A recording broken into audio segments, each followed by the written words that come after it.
mais bon pour man parfois gars yi dañuy wax Norvège c'est une bonne équipe hein.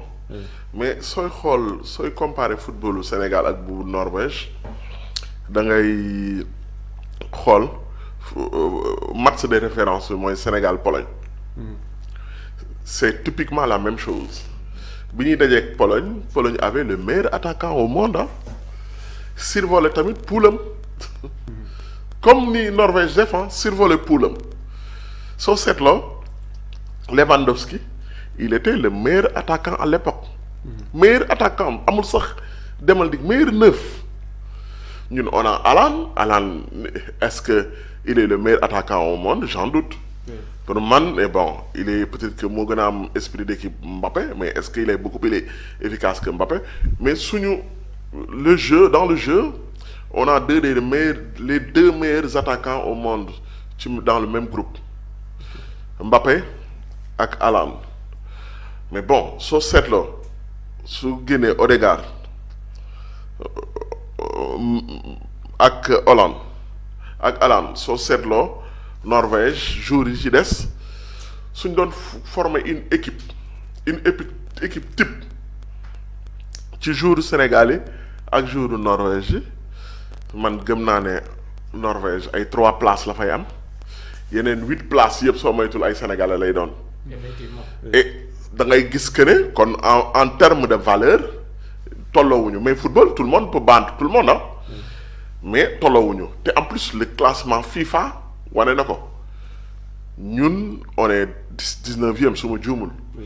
Norvège moo ngi ci 30 yi xaw ma ci 20 yi mais loo ci dégg ba dégg ñun on est dans le 2e chapeau Norvège dans le 3e chapeau même ni ñu classé ci tirage bi bokkul mais il faut être honnête aussi si 3e chapeau bi équipe yëpp Norvège lañ doon moytu parce que ñu nekkoon ci 3e chapeau bi moo fa gën a diis léegi nag xam nga Sénégal la plupart du temps ñun on a un problème le problème qu'on a et moo tax tirage bi pour man c'est une bonne chose ñun bu ñu duggee ci poule bu yomb dañuy lâché wu ba éliminer ñu premier tour sa day yomb mais Sénégal su amee mais seetlu bu baax su ñu amee un ponkal comme le fait que ñu dajeek France ñun dafa mel ni ñun ñooy téyel ma xale yi ma dóor mag ñi moom dañoo aay ci ñoom te man j'en suis sûr et bon c'est un défi tamit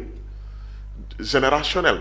Oui. C'est une occasion pour cette génération de montrer surtout koo xam ne da leen di tooñ chaque jour comme dajal na ko 2 fois ballon d'or sans forcer El Hadj Diouf bi nga xam ne dafay nekk ci staff bi di leen di tooñ chaque jour c'est une occasion pour eux aussi de montrer à El Hadj Diouf vous avez battu la France nous aussi on va battre la France.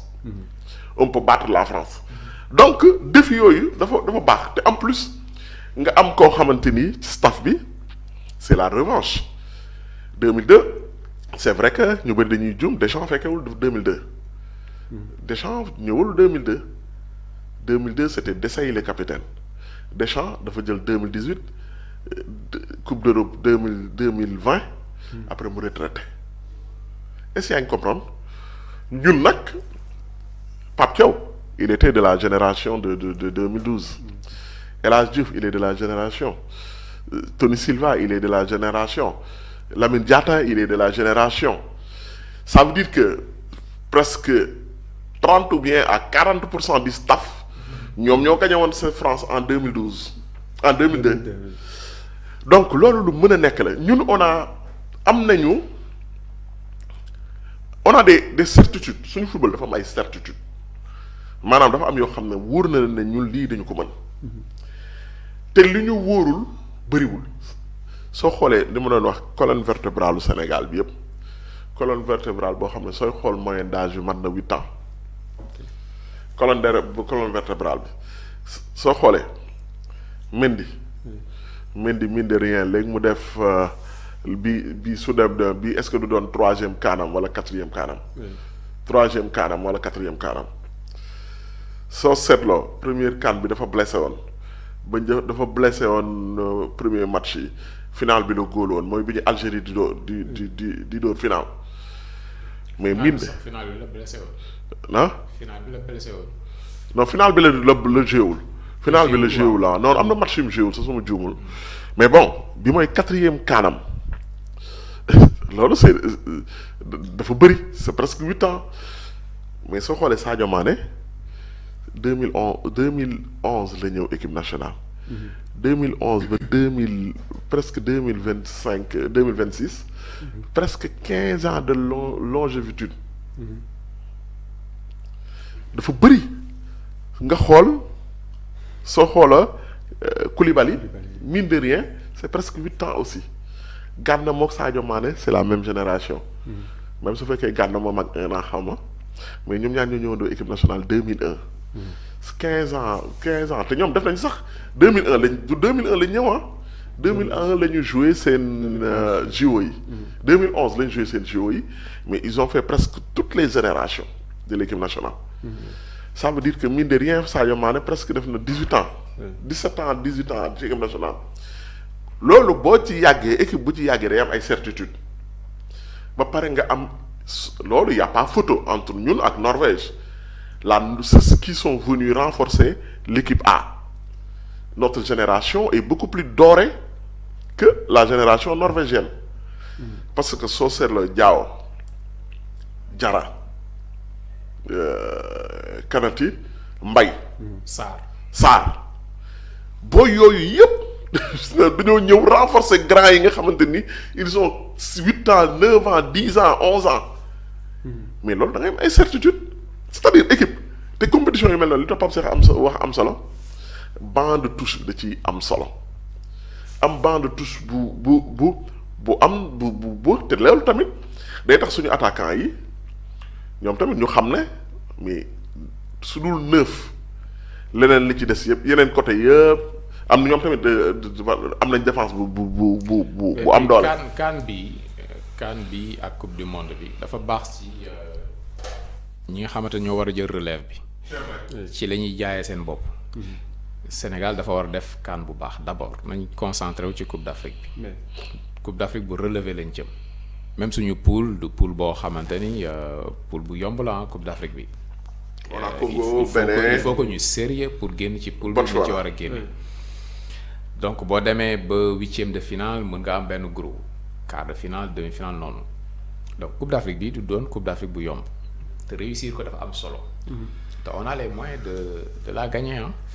D'accord. À part Maroc amul koo xamante ni. da ngay dem ak. Il y a de fortes chances que leur meilleur élément ne part pas. Oui. Hakimi est presque forfait. Sinon c'est sûr que bu ñëwee selon les prévisions dina tarder 2 à 3 matchs. Donc loolu est-ce que bu ñëwee tamit bu tarder 2 matchs ñëw est-ce que tu seras à 100%. J'en doute fort. Donc c'est une occasion mais les matchs il faut les prendre 1 à 1. Botswana, on a Botswana pour le premier match, deuxième match on a Congo, troisième match on a donc c'est des Bénin. du loo xam ne dafa yomb mais aussi c'est à notre portée. D'accord.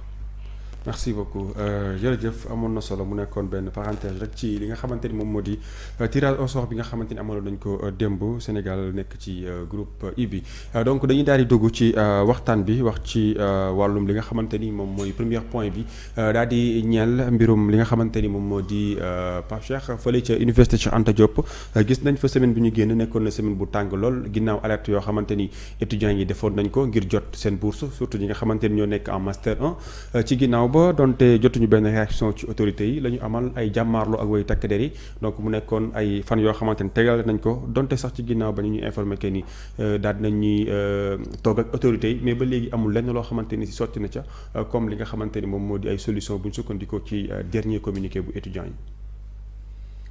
waaw am na yoo xamante ni moom yàgg na Sénégal bon éviter ko nag moo gën. balaa étudiants yi di grève wala ñuy xeex ak force de l'ordre yi. nañ lijjanti bourse yi et puis am na discours yoo xamante ni jib na fii ñi nga xamante ni ci boppam ñoom ñoo ko yëkkati ñoom ci seen bopp ñoom ñoo dellu ginnaaw kon jarul attardé wu ay nañ supprimer bourse wala nañu wàññi bourse moom yooyu gëmatuma ne ab député dina ko fi waxati wala ab politique parce que université moom dafa bokkul ak yeneen secteur dañ la dul xaar. oui dañ la dul may foo xamante ni